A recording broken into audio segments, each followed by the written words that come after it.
Hey, Alan here for Old English Outfitters. So today we're going to take a look at a very interesting weapon. This is an Israel Weapons Industries X95 Tavor. Interesting looking rifle. It is in fact a rifle, not a pistol. Now, for a long time, most weapons designers, most weapons that are out there today, the pistol grip and the firing mechanism and all that sets just behind the chamber. And the magazine sets in front of the pistol grip and the firing mechanism, right? Well, a long time ago, some folks experimented with reversing all that.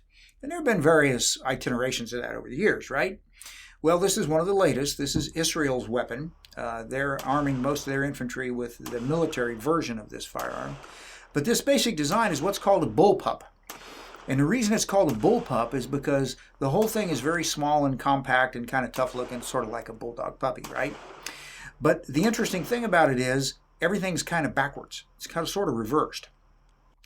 The pistol grip here and the firing mechanism are in front of where the magazine and the ejection port and the feeding mechanism is. All that's back here. So the magazine actually goes into the weapon back here, like that. So it's backwards from the way you would normally see it. Now this has, like everything else, advantages and disadvantages, right? One of the advantages of it, one of the strong advantages of it is when you have a weapon that's designed like this, is you have a rifle length barrel. This is a 16¼ inch barrel in a package that is only about 26 inches or so long. Now, if you think about a standard AR-15 carbine, with carbine length gas system or even mid-length gas system, but with a 16-inch barrel, 16¼ inch barrel like this has, you've got a weapon that, depending on the position of the stock, is going to be anywhere from 30 inches or so up to perhaps 36, 39 inches, something like that, a yard to a meter in total length. Now this thing doesn't adjust, there's no adjustment in the buttstock, but the whole gun, configured with a rifle length barrel, is only a little over 26 inches long. So it makes the whole system very small and compact. The balance point shifts from in front of the trigger guard to behind the trigger guard because this is where the action is, this is where the magazine is, all that sort of thing. So bullpup configuration weapons end up taking a rifle-sized weapon and making it much smaller and shorter. That's really important to modern-day infantry, modern-day folks who carry weapons for a living and use them on the battlefield, because a lot of those folks find themselves in and out of small, cramped spaces, armored personnel carriers, helicopters, etc., etc.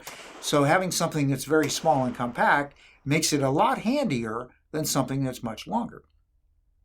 Now, the Tavor.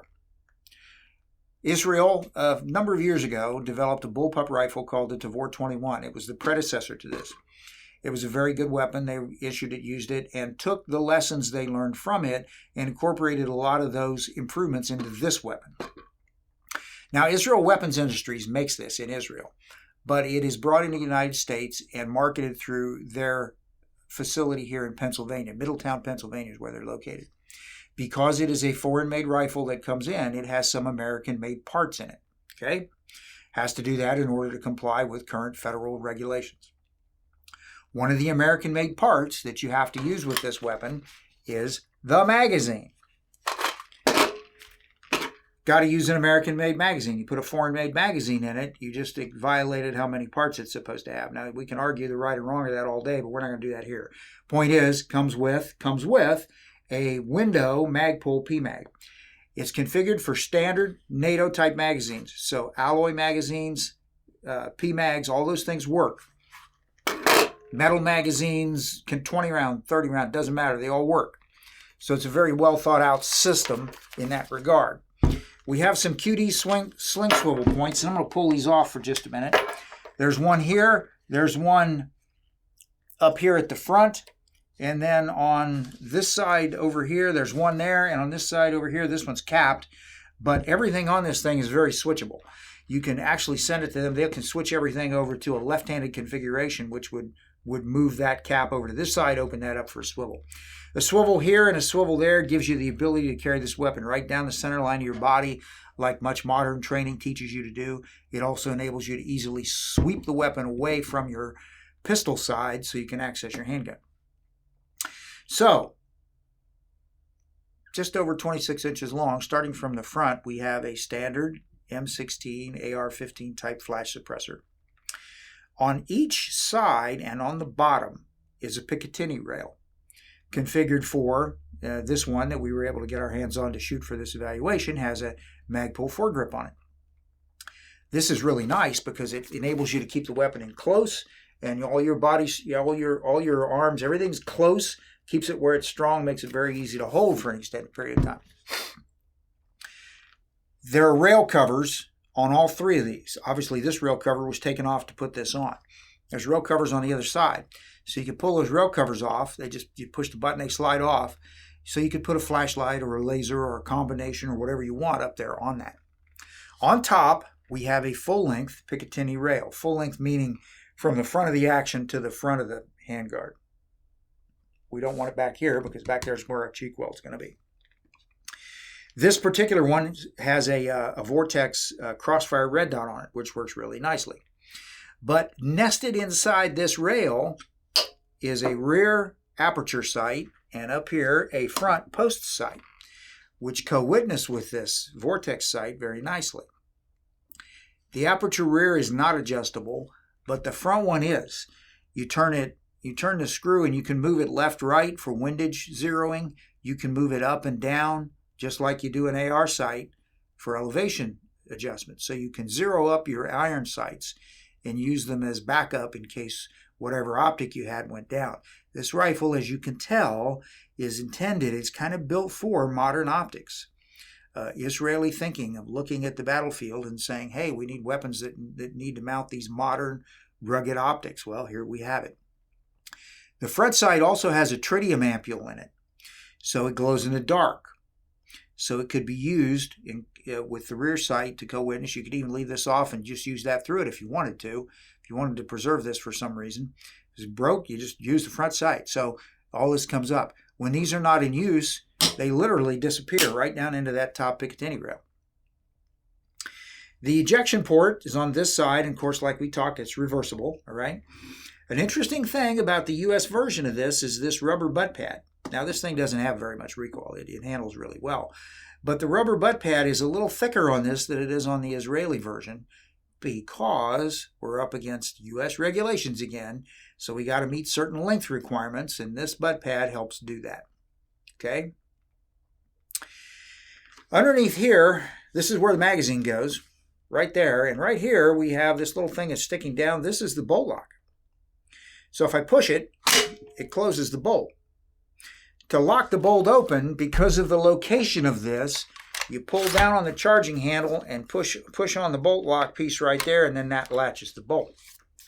Speaking of the charging handle, it's over here on this side. It's on the works really well for your right-hand shooter. It's very easy to operate with your left hand, so you're not changing your shooting hand position.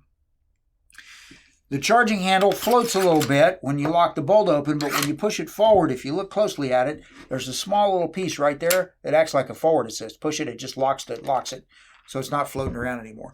It won't float anyway when you close the bolt. Speaking of the bolt, most of you are familiar with AR-15 type weapons. You have that dust cover on the outside that you fold up, lock it in place, keeps crud out of the action, right? This weapon does not have an exterior dust cover. It does have an interior dust cover. This piece that's on the outside is designed to function as a dust cover when the bolt's closed. So it keeps crud out of the action. There's a brass deflector right there. I have shot one of these from the left shoulder, and it does do a pretty good job of deflecting brass. Keeps it away from your face. It's going past you, but if you're looking at the target, you really don't notice it. Very, very interesting weapon. If you've never handled a Bullpup rifle, it changes your thinking a little bit. Over here, we have the safety, which is very simple. It works just like an AR safety. So you're familiar with those. You won't have any trouble running this. Pointed forward like that, we're on safe. Rotated up, we're on fire. The trigger on this, and this is one of the interesting things about Bullpups, right? The trigger mechanism here has to connect back here to where the hammer and the firing mechanism and all that is. So you end up with some long components to do that. And that does affect the trigger on these. Now, engineers over the years have done a very good job of coming up with some aftermarket triggers that work really well. The stock trigger that's on this is pretty good. One evaluator said that you treat this trigger like a pistol trigger. That's pretty good advice. It really doesn't feel like a rifle trigger. It's more like a pistol trigger. Think of it the way you would shoot a pistol, the way you would handle the trigger on a pistol, and you'll do better with this. The magazine release is right there, and it's on both sides. So when you have a firing grip, if you're using a straight finger, you can use that as a rest point. Just remember, if you push it, your magazine will fall out. So maybe better to find it and just set your finger right below it.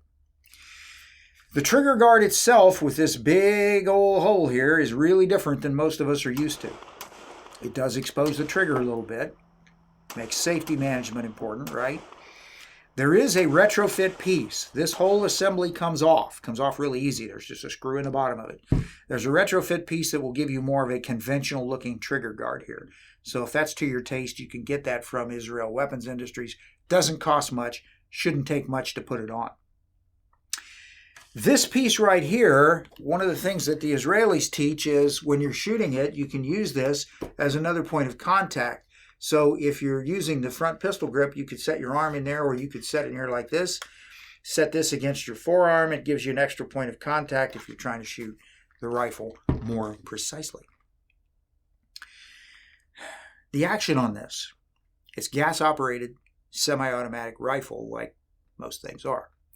Now, a lot of you are familiar with M16, AR-15 type weapons, direct gas impingement, right? Gas comes back right into the bolt area, into the carrier, and cycles the bolt. Then the other thing that is so popular over the world and a lot of you are familiar with are Kalashnikov, AK type systems. The AK system, you have a long piston. Gas hits that piston, or that rod actually, and the rod pushes the rod back, which rotates the bolt and unlocks the gun. This is kind of a hybrid between those two systems. It's not a direct gas. To disassemble this, and we're not going to disassemble it extensively, you can take the whole thing completely apart, but we're not going to do that. But I'm going to show you, to disassemble it, the first thing we do, what is the first thing we do with anything, right? We make sure it's empty and safe. Nothing in the chamber, no magazine in. We want this locked forward and we want the safety on. There's a pin right there. If we push that pin, get it where we can pull it out on the other side, the butt pad will swing down, and out comes the main part of this. This is the guts, the operating thing. This is the rod. Works like an AK. Gas hits this, pushes it back. Here we have the bolt. Works like an AR-15 bolt. It's a rotating AR-15 type bolt. Since this is a 5.56 by 45 or .223 caliber rifle, makes sense you'd use an AR-15 bolt, doesn't it? Now you can take this apart a little further by just, you gotta lock this piece here and then push the pin out and the bolt will come out so you can clean it in detail. But that's the basic operating system of how this thing works. Very simple that you can pull it all out in one piece, and if you're in a hurry, you could maintain this quickly, clean it, lubricate it quickly without having to completely disassemble it, put it back in the weapon. And when you put it back in, it just goes back in, just slides back in. Close that up, push the pin back in, and we're back in business. Function check, of course, cycle, check safety, all of that. Very, very interesting system. It's not cheap. Retails somewhere in the vicinity of about $2,000. But if you ever have an opportunity to shoot one of these, try it, because it's so much different than what we're used to. And it's a very interesting system. Now, something else is very interesting about this rifle. I said this was caliber 5.56 by 45. You can get a kit that enables you to completely swap everything on this and turn it into a 300 blackout caliber. Or you can get another kit, completely swap everything and turn it to a 9mm blowback weapon.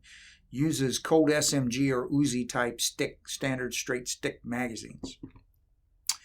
So there's a lot of flexibility in this. So you're getting a lot of stuff for it. Very interesting weapon, very interesting to shoot. A lot of fun to shoot. When you're used to shooting AR-15 types and things like that, switching to something like this changes your thinking just a little bit. One of the interesting things about this, I'm going to point this out, if you were reloading this weapon and you had your magazine, when you put your magazine in, that bolt lock is directly underneath the back part of your hand there. So all you have to do is just keep putting the magazine in and bump that with your thumb or with the back of your hand, and the bolt closes. So in one movement, literally, you can reload and have it ready to go. A lot of flexibility, multiple sling points, convertible to left hand if you wanted, convertible for caliber. Very short, very handy, very easy to use, very interesting platform. So we have these from time to time. As always, check with us for price and availability, because that does change frequently in the current environment that we're in. Well, that's all we have for today. The Israeli X95 Tavor. Very interesting. Thanks for watching. I'm Alan for Old English Outfitters.